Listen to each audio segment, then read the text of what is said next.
Hey guys, welcome back into Mountain Dog Companion, hanging out with Paint and Firestone's puppies, and we're going to be doing a litter reveal for you today.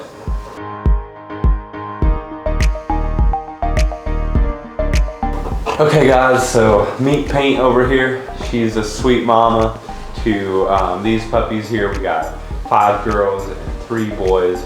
They were born 2 days after Christmas on December 27th. And I know we did a video earlier before the puppies were born here, just hanging out with her, kind of showing you guys what she's like. And then I just wanted to introduce her again in this video in case anyone that's on this list or wanting to get on this list wants some more information on her.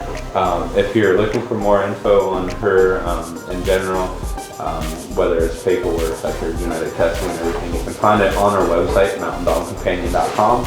You scroll down on the nursery page for the mini Bernedoodles, you'll see her info, and just hit that more info button and you'll be able to see it. So I'm going to let her kind of wander around here. And then we got Mr. Firestone here. I'll let Angie talk a little bit about him.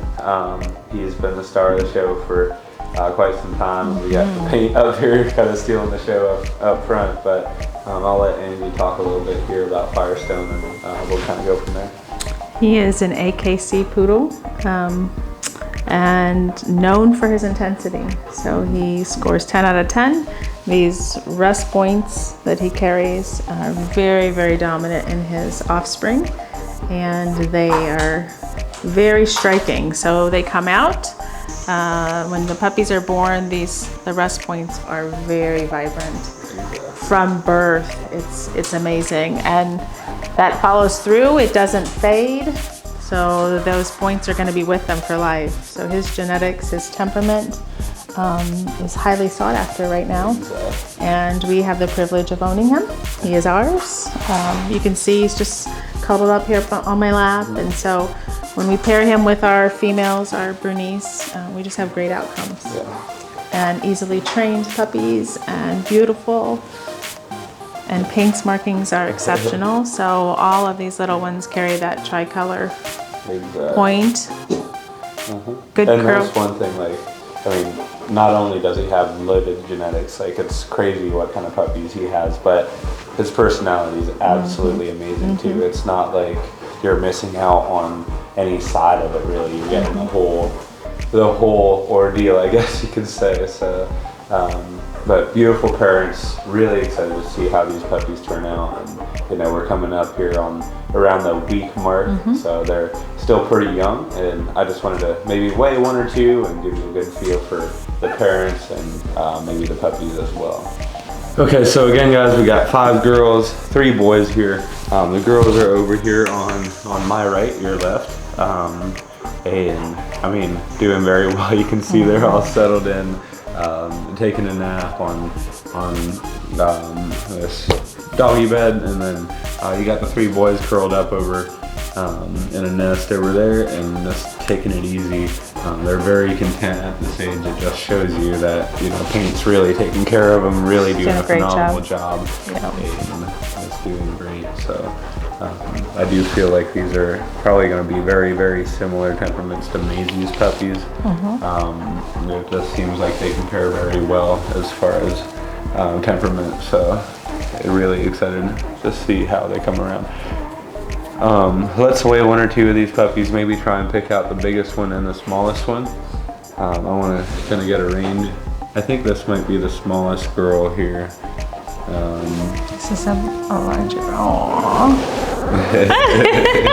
Getting all the puppy noises here. Oh.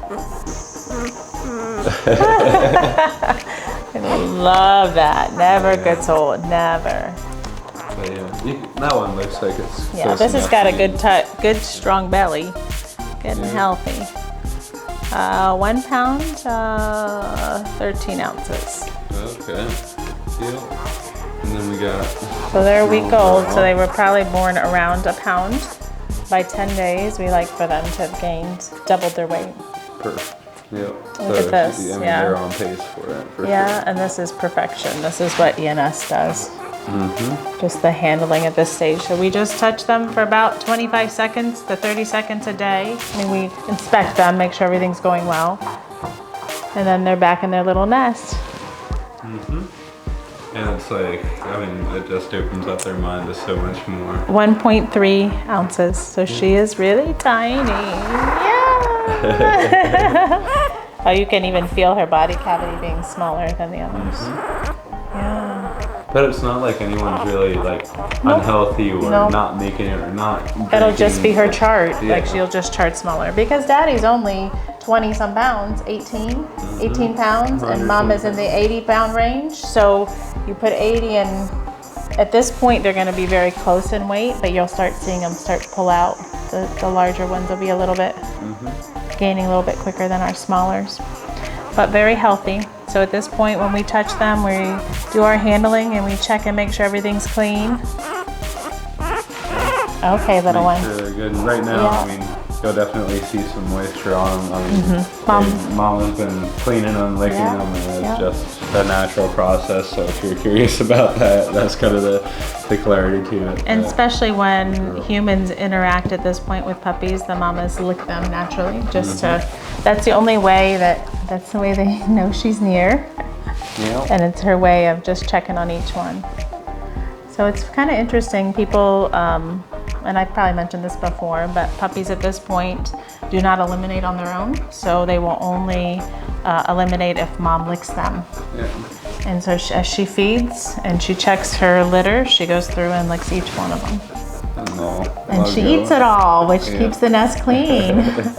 Yeah, some people get grossed out by it, but it helps with milk production. It's all part of the natural process. So she's a really amazing girl. And I mean, you can see these puppies are going to be so fun to watch and to raise. Okay, guys, so we're going to go through and do ESI first, so early scent induction. And we got black tea. So we do our scents from day 3 through day 16, and they vary from black tea to tennis balls to alpaca to rabbit to cinnamon, and it's 5 seconds towards the tin until they pull away. If they enjoy it, it's up to 30 seconds. And there's no correlation to if they hang out in a certain scent, like significance in life. It's just opening up that nasal passageway and working with the scent, which is we have access to their scent and really only to their neurological side at this point, since their eyes and ears are closed. So that's the scent portion of it. The handling part is they're held upright for 5 seconds. Oh, I know. This is changing blood flow in the body. Down for 5, always secured, so double necked. I always grab their necks doubly. On their back for 5. Then they go onto a cold rag for 5 seconds, which I don't have, but we'll pretend, and then stimulate their paws. And this is all for grooming. This is the service dog protocol that we use, but majority of our dogs, we do have some in the facility and service work environments, but generally they're for pet homes. So it's pretty phenomenal to have a pet raised on this kind of structure. Then up against the heart. The heart will always neutralize a puppy, the heartbeat. And it's super phenomenal. Like when your puppies go through this program, basically it's not meaning that they have to be a service dog, they don't have to be an emotional support dog, they don't have to be anything. It just creates a phenomenal base for later on in life. It stimulates their mind, it just introduces so much at an early age, and it's a phenomenal process, honestly. Like it's something I'd, personally highly recommend if you're looking for a breeder, whether it's with us or with, anyone in general. So, just sets a strong foundation for them. For training, my families report back that they train easier than their prior dogs. We can't guarantee anything, right? Because temperament and personality and environment in the home is all different. But just having a puppy with a strong foundation, and I tell my families we only get one chance at this. One chance. We get the first 8 weeks of life, and that's it. So we don't take that lightly. We do everything we can, age appropriately for them, set them up for success in our families. It makes a phenomenal puppy and a great companion for life. Yeah, so, but no, super excited for these puppies. Can't wait. Good job, Daddy. Yeah, he's just hanging out here. Yeah, even yawned. Acting like he owns the place. But no, phenomenal litter, and they'll be ready to go home towards like, what is it, the end of February, close to it. I think like the 22nd or something, right in that range. So if you guys are looking for a puppy in that time frame, or looking to get more information about these puppies or this litter, feel free to reach out to me, and I'll help you guys out. My number is 330-234-0102. Jay and Angie here at Mountain Dog Companion. Thanks for tuning in again today, guys. Hope you had a great holiday season, and we'll look forward to seeing you guys next time.